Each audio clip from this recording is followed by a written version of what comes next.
Hey, it's Ethan Skolnick for 5 on the Floor in the 5 Reasons Sports Network, and this is the latest Take 5, sponsored by Prize Picks. Use the code 5 outside the state of Florida and get your initial deposit matched up to $100. So a disastrous day for the Miami Heat. Not only did they lose what we characterized as a must-win game in Indiana, falling behind early, basically to TJ McConnell, and then rallying late, but it not being enough. But then the Philadelphia 76ers went into San Antonio without Joel Embiid, but getting more than 50 points from Tyrese Maxey and rallying back from a double-digit deficit to win in double overtime. So what does that mean? Well, it means that right now the Heat are likely not going to catch the Pacers. They need the Pacers to stumble a couple of times against a bad schedule while they sweep their own games, and I just don't see that happening. So the only option at this stage, it appears, is to try to get up to 7. Right now the Heat are in 8 behind Philadelphia.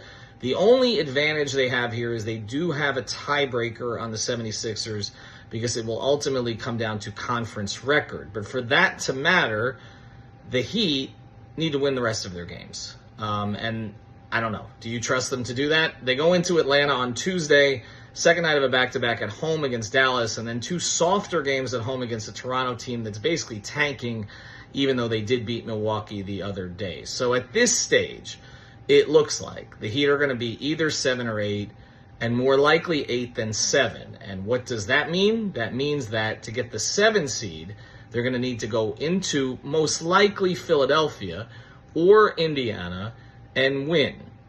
And if they don't, they're going to get stuck playing a home second play-in game like they did last year when they almost lost to Chicago, but rallied back with 3 minutes left behind the since-departed Max Strus. So they've made nothing easy on themselves. And, of course, even if they make the playoffs as an 8 seed, they would be playing the Celtics in the first round instead of, say, the Eastern Conference Finals like they would have preferred.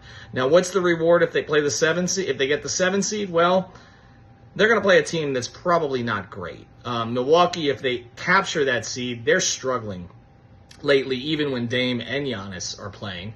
Orlando is a young team. We don't know how they're going to react to the playoffs for the first time. Cleveland has been dropping in the standings. It's probably too late for them to get the 2. And, of course, the Knicks have lost Julius Randle for the season. So none of this looks too daunting other than the prospect of being knocked out of the playoffs entirely or having to play Boston.